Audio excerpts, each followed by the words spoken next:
Praise the Lord. Praise the Lord. ദൈവത്തിൻ്റെ പരിശുദ്ധമായ നാമം വാഴ്ത്തപ്പെടുമാറാകട്ടെ. 58-ാം സങ്കീർത്തനം നമ്മൾക്ക് ഇന്ന് ധ്യാനിക്കുവാൻ്റെ കൊണ്ടും ദൈവം നൽകി തരുന്ന നല്ല അവസരത്തെ ഓർത്ത് നന്ദിയോടെ സ്തുതിക്കുന്നു. സങ്കീർത്തനത്തിൻ്റെ തലക്കെട്ടിൽ നശിപ്പിക്കരുത് എന്ന രാഗത്തിൽ ദാവീദിൻ്റെ ഒരു സ്വർണ്ണഗീതം എന്ന് നമ്മൾക്ക് കാണുവാൻ്റെ കൊണ്ടും കഴിയുന്നുണ്ട്. മുന്തിരിക്കുലയിൽ പുതുവീഞ്ഞ് കണ്ടിട്ട് നശിപ്പിക്കരുത്, അനുഗ്രഹം അതിൽ ഉണ്ട് എന്ന് യെശയ്യാവിൻ്റെ പുസ്തകം 65-ാം അധ്യായം 8-ാം വാക്യത്തിൽ നമുക്ക് കാണുന്നു. ഈ സങ്കീർത്തനം നീതി പാലിക്കാതെ പോകുന്നു. ഒരു ഭരണകൂടം എന്ന് പറയുന്നത് നീതിയുള്ളതാണ്. എന്നാൽ നീതി ലഭ്യമാകാതെ പോയ അനേക ഭക്തന്മാരെ നമ്മൾക്ക് കാണുവാൻ തക്കോണം കഴിയുന്നുണ്ട്. തിരുവചനത്തിലുടനീളം നീതി ലഭ്യമാകാതെ പോയ അനേക വിശുദ്ധന്മാരുണ്ട്. പലർക്കും നീതി ലഭിച്ചു, അനേകർക്ക് നീതി ലഭ്യമാകാതെ പോയ സാഹചര്യങ്ങൾ നമുക്ക് ഉണ്ട്. ഇന്നും നാം ഈ ചുറ്റുപാടുകളിൽ നോക്കുമ്പോൾ, നമ്മളെ തന്നെ നോക്കുമ്പോൾ പലപ്പോഴും നമുക്ക് നീതി ലഭ്യമാകാതെ പോയ സാഹചര്യങ്ങളുണ്ട്. നീതി ലഭ്യമാകും എന്ന് നാം വിചാരിച്ച സന്ദർഭങ്ങളിൽ പലപ്പോഴും അതിന് വിരുദ്ധമായ, അതിന് വിപരീതമായ സാഹചര്യങ്ങളാണ് നമ്മുടെ ജീവിതത്തിൽ ഉണ്ടായത് എന്ന് നമ്മൾക്ക് മനസ്സിലാക്കുവാൻ തക്കോണം കഴിയുന്ന സാഹചര്യങ്ങളാണ് എപ്പോഴും. നമ്മളെക്കാൾ യോഗ്യതയില്ലാത്തവർ, നമ്മൾ ഇടപെടുന്ന കാര്യത്തിൽ അർഹതയില്ലാത്തവർ കയറിപ്പോകുന്ന സാഹചര്യങ്ങൾ നമ്മൾ പലപ്പോഴും കണ്ടിട്ടുണ്ട്. ദാവീദിനെ സംബന്ധിച്ചും അങ്ങനെ പല സാഹചര്യങ്ങൾ തൻ്റെ ജീവിതത്തിൽ ഉണ്ടായിട്ടുണ്ട്. ആലോചനാ സഭകളിൽ, ന്യായാധിപ സംഘങ്ങളിലൊക്കെ പലപ്പോഴും ദൈവമക്കൾക്ക് നീതി കിട്ടാതെ പോയി. നീതി എന്ന് പറഞ്ഞുകൊണ്ട് പലപ്പോഴും അനീതിയാണ് അവർക്ക് ലഭ്യമായിരുന്നത്. ഈ ലോകത്തിൻ്റെ ഭരണങ്ങളിലേക്ക് നമ്മൾ നോക്കുമ്പോൾ പലപ്പോഴും നീതിയാണ് നമ്മൾ പ്രതീക്ഷിച്ചത്, പക്ഷേ അനീതിയാണ് പലപ്പോഴും ലഭ്യമായിക്കൊണ്ടിരിക്കുന്നത്. ന്യായത്തിൻ്റെ ആത്മാവ് ദൈവമാണ് എന്ന് യെശയ്യാവിൻ്റെ പുസ്തകം 28-ാം അധ്യായം 6-ാം വാക്യത്തിൽ നമ്മൾക്ക് കാണുവാൻ തക്കോണം കഴിയുന്നുണ്ട്.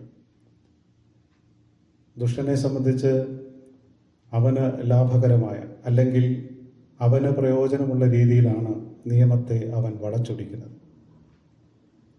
അങ്ങനെ ഈ ലോകത്ത് അനീതി മാത്രമാണ് ആ ദുഷ്ടന്മാർ കൂടി നിൽക്കുന്ന ആലോചന സഭകളിൽ അവർ വിധിക്കുന്നത്. നമുക്കറിയാം, തിരുവചനത്തിൽ പഴയ നിയമപുസ്തകത്തിലേക്ക് വരുമ്പോൾ, 1 രാജാക്കന്മാരുടെ പുസ്തകം 21-ാം അധ്യായത്തിൽ വരുമ്പോൾ അവിടെ നമുക്ക് ആഹാബ് രാജാവിനെ കാണുവാൻ തക്കോണം കഴിയുന്നുണ്ട്. ഇസബേൽ അവൻ്റെ ഭാര്യയാണ്. അവർ രണ്ടുപേരും കൂടെ നാബോത്തിൻ്റെ മുന്തിരിത്തോട്ടം കൈവശമാക്കിയ രീതി നമ്മൾക്ക് തിരുവചനത്തിൽ കാണുന്നുണ്ട്.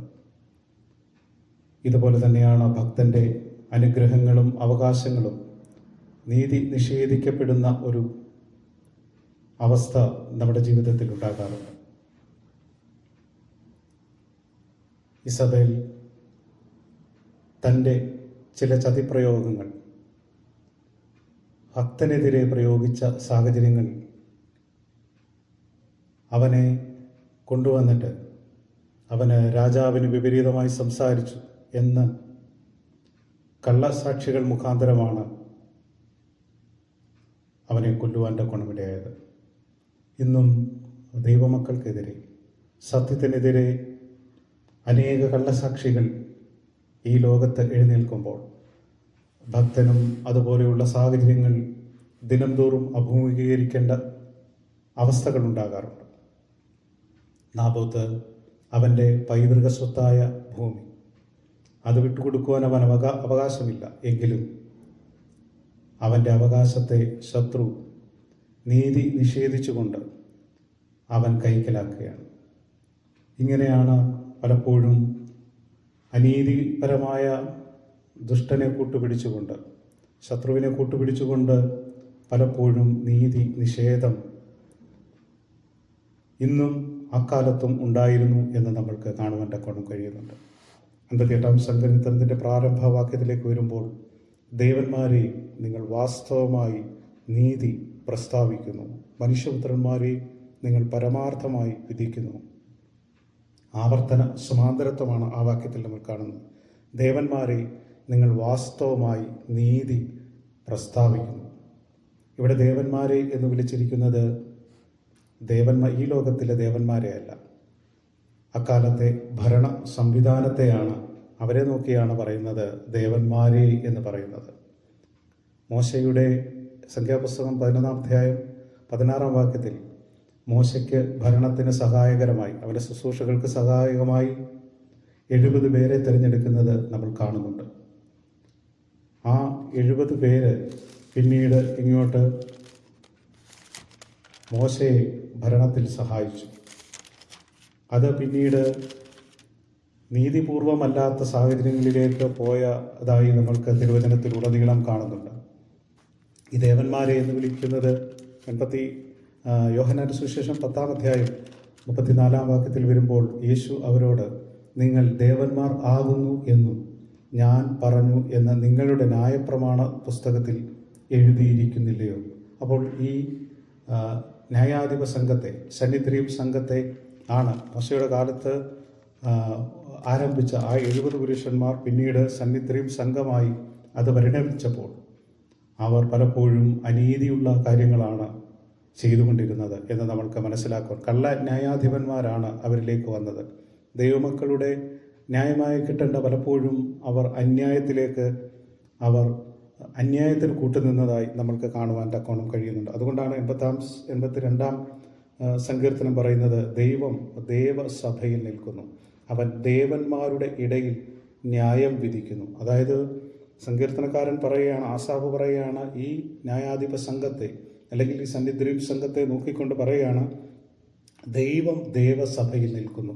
അതായത് ഇവരുടെ ഇടയിലേക്ക് ദൈവം നിൽക്കുന്നു, ദേവന്മാരുടെ ഇടയിൽ ന്യായം വിധിക്കുന്നു. ഈ ന്യായം വിധിക്കേണ്ട ഈ സന്നിധിയും സംഘം അല്ലെങ്കിൽ ന്യായാധിപ സംഘം തെറ്റായി വിധിക്കുന്നത് കൊണ്ടാണ് ദൈവം ന്യായം വിധിക്കുവാൻ തക്കോണം ഇടയാകുന്നത്. അതുകൊണ്ടാണ് സങ്കീർത്തനക്കാരൻ പിന്നീട് പറയുന്നത്, നിങ്ങൾ എത്രത്തോളം നീതികേടായി വിധിക്കും, ദുഷ്ടന്മാരുടെ മുഖപക്ഷം പിടിക്കുകയും ചെയ്യും. അപ്പോൾ ദുഷ്ടന്മാരുടെ മുഖപക്ഷം പിടിച്ചുകൊണ്ടാണ് അന്നത്തെ ഭരണ സംവിധാനങ്ങൾ മുന്നോട്ട് പോയിക്കൊണ്ടിരുന്നത്. പലപ്പോഴും ദുഷ്ടന് അനുകൂലമായ വിധികളാണ് അക്കാലത്ത് ഉണ്ടായിരുന്നത്. അതുകൊണ്ടാണ് 82-ാം സങ്കീർത്തനം അവരെ നോക്കി പറയുന്നത് അതുകൊണ്ടാണ് അതിൻ്റെ 82-ാം സങ്കീർത്തനത്തിൻ്റെ 7-ാം വാക്യത്തിൽ, എങ്കിലും നിങ്ങൾ മനുഷ്യന്മാരെ പോലെ മരിക്കും, പ്രഭുക്കന്മാരിൽ ഒരുത്തനെ പോലെ പട്ടുപോകും എന്ന് പറയുന്നത്. ദൈവമേ, നീ ഭൂമിയെ വിധിക്കണമേ. അപ്പോൾ വിധി തെറ്റായതുകൊണ്ടാണ്, വിധി ശരിയല്ലാത്തത് കൊണ്ടാണ് സങ്കീർത്തനക്കാരൻ അവിടെ തൻ്റെ ധാർമ്മിക രോക്ഷം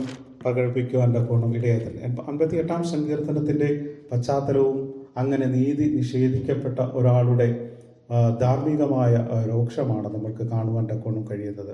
അപ്പോൾ അവരുടെ ഹൃദയം ദുഷ്ടത വകഞ്ഞുകൂട്ടുന്നവരാണ് എന്ന് നമുക്ക് മനസ്സിലാകുവാൻ തക്കോണം കഴിയുന്നുണ്ട്.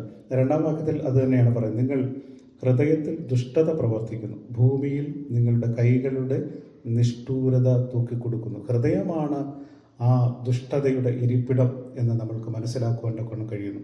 അപ്പോൾ ആ ദുഷ്ടത പ്രവർത്തിക്കുന്ന ആ ഹൃദയം, അത് അവരുടെ ദുഷ്ടത അവർ പ്രവർത്തിക്കും. കാരണം ദുഷ്ടന്മാരാണല്ലോ, അതുകൊണ്ട് അവർ എന്ത് ചെയ്യുന്നു? ദുഷ്ടത പ്രവർത്തിക്കുന്നു. മാത്രമല്ല, ഭൂമിയിൽ നിങ്ങളുടെ കൈകളുടെ നിഷ്ഠൂരത തൂക്കിക്കൊടുക്കുന്നു. വിധി, അതായത് തൂക്കിക്കൊടുക്കുന്നു എന്ന് പറഞ്ഞാൽ വിധി പ്രസ്താവിക്കുന്നു എന്നാൽ.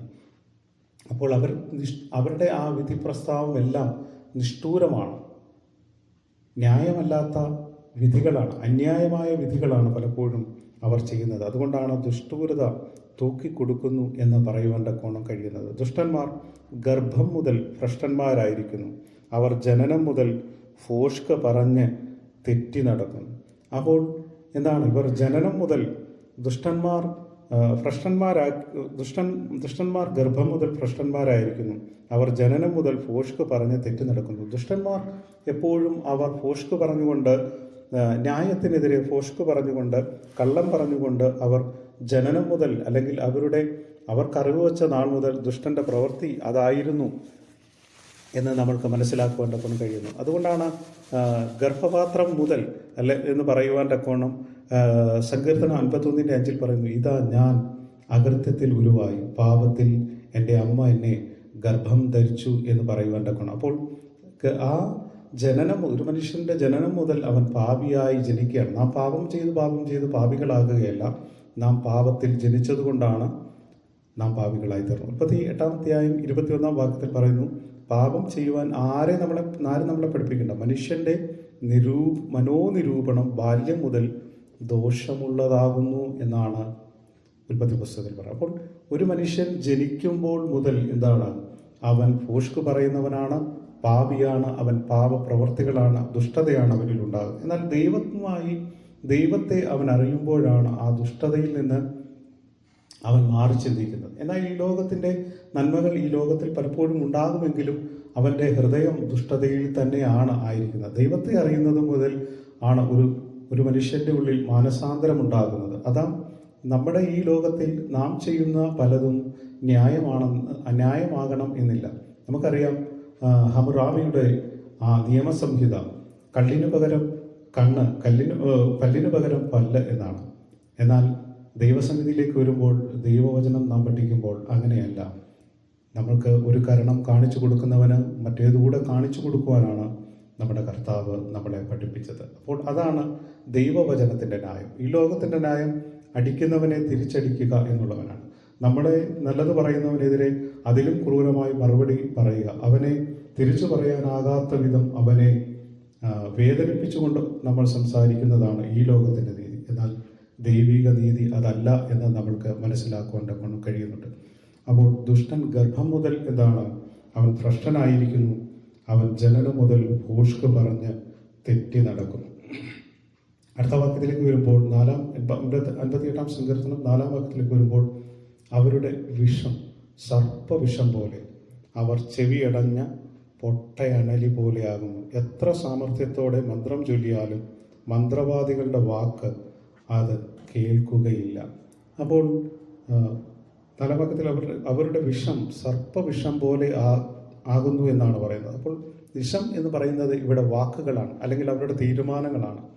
യിരെമ്യാവിന്റെ പുസ്തകം 8-17 വാക്യത്തിൽ, ഞാൻ സർപ്പങ്ങളെയും മന്ത്രം ഫലിക്കാത്ത അണലികളെയും നിങ്ങളുടെ ഇടയിൽ അയക്കും. അപ്പോൾ ആദിമകാലത്ത് മന്ത്രം ചൊല്ലിയാണ് ഈ പാമ്പുകളെ വരുതിക്ക് വരുത്തിയിരുന്ന എന്ന ഒരു ചിന്തയുള്ളത് കൊണ്ടാണ് അങ്ങനെ ഒരു വാക്ക് അവിടെ കൊടുത്തിരുന്നത്. അതായത് ഈ എത്ര മന്ത്രം ചൊല്ലിയാലും അനുസരിക്കാത്ത ഈ പൊട്ടയണലിയെ പോലെയാണ് ഇങ്ങനെയുള്ള ന്യായാധിപന്മാർ. അതായത് ഒരാളെ കൊണ്ട് നിയന്ത്രിക്കുവാൻ കഴിയാത്ത രീതിയിൽ എന്താണ് ആ ന്യായാധിപന്മാർ മാറിയിരിക്കുന്നു എന്ന് നമ്മൾക്ക് ഇവിടെ മനസ്സിലാക്കുവാൻ കഴിയുന്നുണ്ട്.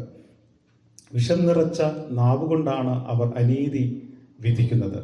നീതിമാന്മാരെ ആക്രമിക്കുന്നത് വിഷം നിറച്ച അല്ലെങ്കിൽ അവരുടെ വാക്കുകൾ കൊണ്ടാണ്, വിധികൾ കൊണ്ടാണ് എന്ന് നമ്മൾക്ക് മനസ്സിലാക്കുവാൻ കഴിയുന്നുണ്ടല്ലോ. ഉപദേശത്തിന് എതിരെ ചെവിയടയ്ക്കുന്ന ദുഷ്ടന്മാരെയാണ് നമ്മൾക്കിവിടെ കാണുന്നത്. ഉപദേശ സത്യങ്ങൾക്കെതിരെ എന്നും ചെവിയടച്ചുകൊണ്ടാണ് ദുഷ്ടൻ്റെ പ്രവൃത്തിയും ദുഷ്ടൻ്റെ കേൾവിയും ഒക്കെയും അങ്ങനെ തന്നെയാണ്. അവർ പിശാചിനാൽ നിയന്ത്രിക്കപ്പെടുന്ന വളരെ വിഷമുള്ള സർപ്പങ്ങളാണ് എന്ന് സങ്കീർത്തനം നമ്മളോട് പറയുന്നു.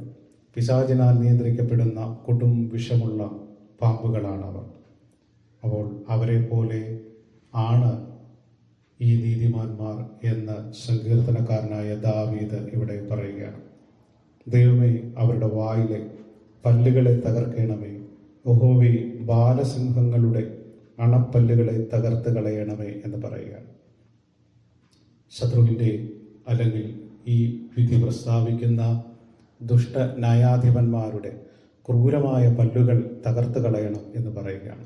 സിംഹങ്ങളുടെ പല്ലുകൾക്ക് അവരുടെ ആ പല്ലുകളുടെ ആ ശക്തി ഇവിടെ കാണിക്കുകയാണ്. അതുപോലെയുള്ള ശക്തിയുള്ള ക്രൂരത ചെയ്യുന്ന ഈ ന്യായാധിപന്മാരുടെ അവരുടെ ശക്തി നശിപ്പിക്കണം. പല്ല് തകർക്കുക എന്ന് പറഞ്ഞാൽ അവരുടെ ശക്തി നശിപ്പിക്കുക. ശൗലിൻ്റെ ചില കൂട്ടുകെട്ടുകളാണ് ദാവീദിനെ ഇങ്ങനെ പറയുവാൻ പ്രേരിപ്പിച്ചത്. പലപ്പോഴും ശൗലിൻ്റെ പ്രവൃത്തികൾ, ശൗല് എപ്പോഴും ദാവീദിനെ കൊല്ലുവാനായി, ഇല്ലാതാകുവാനായി അവൻ അനീതിയുള്ള അനേക കാര്യങ്ങൾ ചെയ്തതായി നമ്മൾ കാണുന്നുണ്ട്. ദാവീദ് പറയുകയാണ്, അവരുടെ ആ ശക്തി നശിപ്പിക്കണമേ എന്ന് പറയുകയാണ്. ആലോചനാ സഭയിൽ ദാവീദിനെതിരെ നിൽക്കുന്ന ആ ആലോചനാ സഭയുടെ ശക്തിയെ അങ്ങ് തകർക്കണമേ എന്ന് പറയുകയാണ്. മോശ മുഖാന്തരം 70 പേരെ ദൈവവചനത്തിൻ്റെ അനുസരണത്തിന് വേണ്ടി, ഭരണനിർവഹണത്തിന് വേണ്ടി ആക്കി വെച്ചത് പിൽക്കാലങ്ങളിലേക്ക് വന്നപ്പോൾ, ചില തലമുറകൾ കഴിഞ്ഞപ്പോൾ അത് അനീതിയുടെ ന്യായാധിപ സംഘമായി മാറി. ന്യായാധിപന്മാർ എന്നാണ് പേര്, പക്ഷേ അനീതിയാണ് അവിടെ ലഭ്യമായി തീരുന്നത് എന്ന് നമ്മൾക്ക് കാണുവാൻ തക്കോണം കഴിയുന്നുണ്ട്. പറയുകയാണ്, അതിൻ്റെ 7-ാം വാക്യത്തിലേക്ക് വരുമ്പോൾ, ഒഴുകിപ്പോകുന്ന വെള്ളം പോലെ അവർ ഉരുകിപ്പോകട്ടെ എന്നാണ് പറയുന്നത്. വെള്ളം, ഒഴുകി വരുന്ന വെള്ളം ഭൂമി വലിച്ചു കുടിക്കുന്നത് പോലെ ദുഷ്ടൻ വഴിയിൽ വെച്ച് ഇല്ലാതാകട്ടെ. അതായത് ഒരു വെള്ളം ഒരു സ്ഥലത്തേക്ക് ഒഴിക്കുമ്പോൾ, അതൊരു മണൽപ്പുറത്തേക്ക് ഒഴിക്കുമ്പോൾ അത് പെട്ടെന്ന് ഭൂമി അതിനെ വലിച്ചു കുടിച്ച് അതില്ലാതെയായി തീരുന്നത് പോലെ ആയിരിക്കണം ദുഷ്ടൻ എന്ന് സങ്കീർത്തനക്കാരൻ പറഞ്ഞു വയ്ക്കുകയാണ്. അതായത് ജീവിതത്തിൻ്റെ നിസ്സാരത. ദുഷ്ടൻ എത്ര പ്രബലൻ ആയാലും ന്യായവിധിക്ക് മുമ്പിൽ വെള്ളം പോലെ അവനായിത്തീരും എന്നാണ് ഇവിടെ പറയുന്നത്. അത്ര ആയുസ്സേ അവനുള്ളൂ. ആ ഒഴുകി പോകുന്ന വെള്ളം പോലെയാണ് അവൻ്റെ അവസ്ഥ എന്ന് സങ്കീർത്തനക്കാരൻ പറയുകയാണ്. മാത്രമല്ല, ഇങ്ങനെ വായിക്കുന്നു, അവൻ തൻ്റെ അമ്പുകൾ തൊടുക്കുമ്പോൾ അവ ഒടിഞ്ഞു പോയതുപോലെ ആകട്ടെ. ലക്ഷ്യം വെക്കുമ്പോൾ ഫലപ്രാപ്തി ഇല്ലാതാകുക. ലക്ഷ്യത്തിലേക്കുള്ള ആയുധം ശത്രു തൊടുത്ത് ഇങ്ങനെ വിടാൻ തുടങ്ങുമ്പോൾ അത് ഒടിഞ്ഞു പോകട്ടെ, അതിന് ലക്ഷ്യം കാണുവാൻ തക്കവണ്ണം കഴിയട്ടെ എന്നാണ് സങ്കീർത്തനക്കാരൻ ഈ ആലോചനാ സഭയ്ക്കെതിരെ പറയുന്നത്. യെശയ്യാവിന്റെ പുസ്തകം 54-ാം അധ്യായം 17-ാം വാക്യത്തിൽ, നിനക്ക് വിരോധമായി ഉണ്ടാകുന്ന യാതൊരു ആയുധവും ഫലിക്കുകയില്ല എന്നാണ് യെശയ്യാവ് പറയുന്നത്. നോക്കുക, ഭക്തനെതിരെ എത്ര അന്യായം വിധിച്ചാലും അവന് വിരോധമായി ഉണ്ടാക്കുന്ന ഒരു ആയുധവും ഫലിക്കുകയില്ല. അതിൻ്റെ പ്രാരംഭഘട്ടത്തിൽ തന്നെ ആ വില്ല് ഒടിഞ്ഞ് ലക്ഷ്യം കാണാതെ പോകും എന്ന് സങ്കീർത്തനക്കാരൻ പറയുകയാണ്. വില്ല് കുലച്ചാലും അമ്പെയ്താലും ലക്ഷ്യം കാണുകയില്ല എന്ന് നമുക്ക് മനസ്സിലാക്കാം. മാത്രമല്ല, 8-ാം വാക്യത്തിലേക്ക് വരുമ്പോൾ, അലിഞ്ഞ പൊയ്പോകുന്ന അച്ചുപോലെ അവർ ആകട്ടെ. അതിൻ്റെ ഒരു ചെറിയ അച്ചടി മിസ്റ്റേക്ക് ഉണ്ട്. പുതിയ ട്രാൻസ്ലേറ്റുകളിൽ അത് വ്യത്യസ്തമായി വരുന്നുണ്ട് എന്ന് നമുക്ക് മനസ്സിലാക്കാൻ കഴിയുന്നു. അലിഞ്ഞ് പൊയ്പോകുന്ന ഒച്ചുപോലെ അവർ ആകട്ടെ. ഒച്ച് എന്നാണ് അവിടെ. അതായത് പ്രാചീന വിശ്വസിച്ചിരുന്നത് ഒച്ചിങ്ങനെ പോകുമ്പോൾ അതിൻ്റെ ആ സ്രവം പുറത്തേക്ക് പോയി അത് ഒരഞ്ഞ് അത് ഇല്ലാതെയാകും. അപ്പോൾ അങ്ങനെ ആ ഒച്ച് ഇല്ലാതെയായി തീരും എന്നാണ് അവർ വിശ്വസിച്ചിരുന്നത്.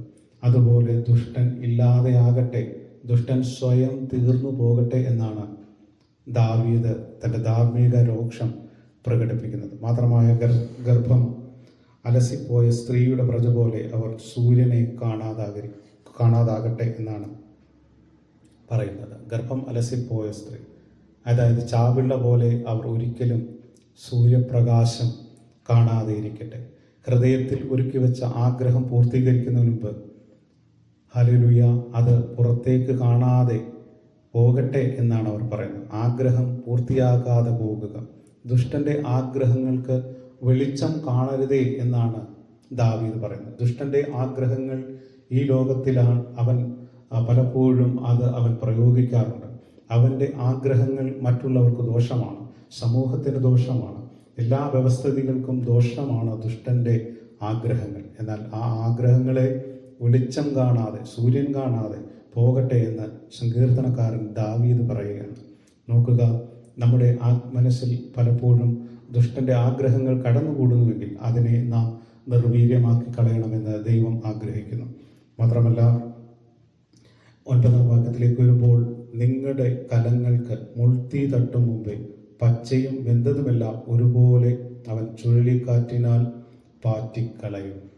ഇവിടെ മരുഭൂമിയിൽ യാത്രികരായിട്ടുള്ളവർ സഞ്ചരിക്കുമ്പോൾ ആട്ടിടയന്മാർ ആടുകളുമായി വനാന്തരങ്ങളിലൊക്കെ ആയിരിക്കുമ്പോൾ, മരുഭൂമി പ്രദേശത്ത് ആയിരിക്കുമ്പോൾ, അവിടെ അവർക്ക് ഭക്ഷണം കഴിക്കുവാൻ വേണ്ടി അവർ ഭക്ഷണം പാകം ചെയ്യുമ്പോൾ, കാട്ടിലെ മുൾച്ചെടികൾ കൊണ്ട് ഒടിച്ച് അത് പാകം ചെയ്യുമ്പോൾ പെട്ടെന്ന് ഒരു ചുഴലിക്കാറ്റ് വന്ന് ആ ആഹാരത്തെ തട്ടിമറിച്ചിട്ടുകൊണ്ട് അതിലേക്ക് പൊടിക്കാറ്റ് അതിലേക്ക് വീണിട്ട് അത് വെന്ത് പോയതും വേകാത്തതുമായിട്ടുള്ള ആ ആഹാരത്തിലേക്ക് മണ്ണ് വന്ന് വീഴുമ്പോൾ അത് വീണ്ടും ഒരിക്കലും കഴിക്കാൻ പറ്റാത്ത രീതിയിലേക്ക് അത് ആയിപ്പോകട്ടെ എന്നാണ് സങ്കീർത്തനക്കാരൻ ഇവിടെ പറയുന്നത്. അത് ദുഷ്ടൻ്റെ ആഗ്രഹങ്ങളും വിധികളും ഒക്കെ അങ്ങനെ തന്നെ ആയിപ്പോകണം എന്ന് സങ്കീർത്തനക്കാരനായ ദാവീദ് ആഗ്രഹിക്കുന്നു.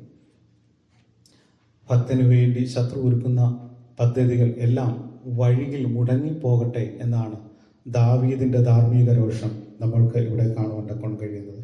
എന്നാൽ അവസാന വാക്യങ്ങളിലേക്ക് വരുമ്പോൾ അവിടെ കാണുകയാണ്, നീതിമാൻ പ്രതിക്രിയ കണ്ട് ആനന്ദിക്കും, അവൻ തൻ്റെ കാലുകളെ ദുഷ്ടന്മാരുടെ രക്തത്തിൽ കഴുകും എന്നാണ് പറയുന്നത്. നീതിമാൻ പ്രതിക്രിയ കണ്ട് ആനന്ദിക്കും, അതായത് പ്രതികാരം കണ്ട് നീതിമാൻ ആനന്ദിക്കും എന്നാണ് പറയുന്നത്. ദൈവിക പ്രതികാരം, ദൈവിക നീതിയാണ് എന്ന് നമ്മൾക്ക് കാണുന്നുണ്ട്. നാമല്ല നാമല്ല അതിൻ്റെ വിധി പ്രസ്താവിക്കേണ്ടത്, ദൈവമാണ് വിധി ദൈവമാണ് പ്രതികാരം ചെയ്യേണ്ടത്. നമ്മൾക്ക് പ്രതികാരം ചെയ്യുവാൻ തക്കോണം നമുക്ക് അനുവാദമില്ല. പ്രതികാരം ദൈവത്തിനുള്ളതാണ് എന്നാണ് നമ്മൾക്ക് കാണുവാൻ തക്കോണം കഴിയുന്നത്. അപ്പോൾ ആ സ്ഥാനം നമ്മൾ ഒരിക്കലും ഏറ്റെടുക്കില്ല. നമ്മളോട് പ്രതികരിക്കുന്നവർ, നമുക്കെതിരെ അന്യായം ചെയ്യുമ്പോൾ, നമുക്കെതിരെ ദുഷ്ടമായ വിധികൾ പ്രസ്താവിക്കുമ്പോൾ, നമുക്കെതിരെ ദുഷ്ടമായ കൂട്ടുകെട്ടുകൾ ഉണ്ടാകുമ്പോൾ, നാം അതിൽ നിന്നൊക്കെ പിന്മാറി ദൈവസന്നിധിയിൽ നാം പ്രാർത്ഥനയോടിരിക്കുമ്പോൾ ദൈവമാണ് പ്രതികാരം ചെയ്യുന്നത്, പ്രതികാരകൻ ദൈവമാണ് എന്ന് നമ്മൾക്ക് മനസ്സിലാക്കുവാൻ തക്കോണം കഴിയുന്നുണ്ട്. അപ്പോൾ നമ്മുടെ അങ്ങനെയുള്ള പ്രതികാര മനോഭാവങ്ങൾ, പ്രതികാര ചിന്തകളൊന്നും നാം പുറത്തെടുക്കരുത് എന്ന് ദൈവം ആഗ്രഹിക്കുന്നു. റോമാലേഖനം 12-ാം അധ്യായം അതിൻ്റെ 17-ാം വാക്യത്തിൽ ഇങ്ങനെ കാണുന്നു, ആർക്കും തിന്മയ്ക്ക് പകരം തിന്മ ചെയ്യാതെയും സകല മനുഷ്യരുടെയും മുമ്പിൽ യോഗ്യമായത് മുൻകരുതി കഴിയുമെങ്കിൽ നിങ്ങളാൽ ആവോളം സകല മനുഷ്യരോടും സമാധാനമായിരിക്കും. പ്രിയമുള്ളവരെ, നിങ്ങൾ തന്നെ പ്രതികാരം ചെയ്യാതെ ദൈവകോപത്തിന് ഇടം കൊടുപ്പി. പ്രതികാരം എന്നുള്ളത് എനിക്കുള്ളത്, ഞാൻ പകരം ചെയ്യും എന്ന് നമ്മുടെ കർത്താവ് അരുളി ചെയ്യുന്നു. അപ്പോൾ പ്രതികാരം നമുക്കുള്ളതല്ല. നാം പഴയ നിയമത്തിലൊക്കെ പ്രതികാരത്തിൻ്റെ കഥകളൊക്കെ വായിക്കുമ്പോൾ, പുതിയ നിയമത്തിലേക്ക് നാം വരുമ്പോൾ ക്രിസ്തു വിഭാവനം ചെയ്ത സന്ദേശം, ആ സത്യം, ആ തിരുവചനം നമ്മളോട് പറയുന്നത് പ്രതികാരം നമുക്കുള്ളതല്ല, പ്രതികാരം ദൈവത്തിനുള്ളതാണ്. നാം ശാന്തമായിരിക്കുക. എന്നാൽ ഇവിടെ പ്രതികാരത്തിനു വേണ്ടി കാത്തിരിക്കാതെ റോമാലേഖനം ആ അധ്യായത്തിൻ്റെ തന്നെ 20-ാം വാക്യത്തിലേക്ക് വരുമ്പോൾ, നിന്റെ ശത്രുവിന് വിശക്കുന്നു എങ്കിൽ അവന് തിന്മാൻ കൊടുക്കുക, ദാഹിക്കുന്നു എങ്കിൽ കുടിപ്പാൻ കൊടുക്കുക. അങ്ങനെ ചെയ്താൽ നീ അവൻ്റെ തലയിൽ തീക്കനൽ കുന്നിക്കുന്നത് പോലെയാണ് എന്ന് പറയുകയാണ്. അപ്പോൾ നോക്കുക, ശത്രുവിന് വിശക്കുന്നു എങ്കിൽ അവന് തിന്മാൻ കൊടുക്കുക. നമ്മളോട് ശത്രുത കാണിച്ചവനല്ലേ, നമ്മൾക്കെതിരെ നിന്നവനല്ലേ എന്ന് ചിന്തിക്കുവാനുള്ള അനുവാദം ഒരു ദൈവഭക്തനില്ല, ഒരു വിശ്വാസിക്കില്ല. കാരണം അവന് വിശക്കുന്നുവെങ്കിൽ അവന് തിന്മാൻ കൊടുക്കുക, ദാഹിക്കുന്നുവെങ്കിൽ അവന് കുടിപ്പാൻ കൊടുക്കണം എന്നാണ് ദൈവം നമ്മളെക്കുറിച്ച് ആഗ്രഹിക്കുന്നത്. അതാണ് നമ്മൾ ചെയ്യേണ്ടത്. ശത്രുവിനോട് ശത്രുത കാണിക്കുകയല്ല, നമ്മുടെ മിത്രത്തെ പോലെ അവനെ സ്നേഹിക്കുക, അവനാവശ്യമായത് ചെയ്തു കൊടുക്കുക എന്നാണ് ദൈവവചനം നമ്മളെക്കുറിച്ച് ആഗ്രഹിക്കുന്നത്. 11-ാം വാക്യത്തിലേക്ക് വരുമ്പോൾ അവിടെ കാണുന്നത് ഇപ്രകാരമാണ്, ആകയാൽ നീതിമാന് പ്രതിഫലമുണ്ട് നിശ്ചയം, ഭൂമിയിൽ ന്യായം വിധിക്കുന്ന ഒരു ദൈവം ഉണ്ട് നിശ്ചയം എന്ന് മനുഷ്യർ പറയും. കഴിഞ്ഞ നാടുകളിൽ നീതി ലഭ്യമാകാതെ പോയവർ, നമ്മളെക്കാൾ അർഹത കുറഞ്ഞവർ, ഒരു യോഗ്യതമില്ലാത്തവർ പ്രധാന സ്ഥാനങ്ങളിലേക്ക് വന്നു. നമ്മുടെ തൊഴിലിടങ്ങളിലേക്ക് അർഹമല്ലാത്തവർ കടന്നു വന്നു. നാം മുമ്പിൽ നിൽക്കേണ്ട നമ്മളെ ഓവർടേക്ക് ചെയ്ത് പലരും മുന്നിലേക്ക് കടന്നു വന്നു. പലരും അർഹതയും യോഗ്യതയും ഇല്ലാത്തവരാണ്. അന്യായ മാർഗങ്ങളിൽ കൂടെയാണ് അവർ മുൻപന്തിയിലേക്ക് വന്നത്. നമുക്ക് കിട്ടേണ്ട പല അനുഗ്രഹങ്ങളും അവസ്ഥകളും അവർ കവർന്നെടുത്തു. നമ്മുടെ നന്മകൾ പലപ്പോഴും അവർ കവർന്നെടുത്തു എന്ന് നാം ചിന്തിക്കുന്നുവെങ്കിൽ നാം വിഷമിക്കേണ്ട. നമുക്കൊരു ഉത്തരമുണ്ട്. അത് 58-ാം സങ്കീർത്തനത്തിൻ്റെ 11-ാം വാക്യമാണ്. ആകയാൽ നീതിമാന് പ്രതിഫലമുണ്ട് നിശ്ചയം. ഭക്തന്മാരുടെ സൗഭാഗ്യവും സൗഭാഗ്യമാണ് അത്. നീതിമാൻ പ്രതിഫലമുണ്ട് നിശ്ചയം. നമ്മുടെ കർത്താവ് ഒരിക്കൽ കടന്നു വരുമ്പോൾ നമുക്ക് തീർച്ചയായും നീതിയായ പ്രതിഫലം നമ്മൾക്ക് ലഭ്യമായി തീരുവാൻ കൊണ്ടിടയായി തീരും. സങ്കീർത്തനം 96:13 ഇങ്ങനെ വായിക്കുന്നു: അവൻ ഭൂമിയെ വിധിപ്പാൻ വരുന്നു, അവൻ ഭൂലോകത്തെ നീതിയോടും ജാതികളെ വിശ്വസ്തയോടും വിധിക്കും. ഈ ലോകത്തിൻ്റെ വിധികൾ പലപ്പോഴും നീതിയല്ലാതിരുന്നു.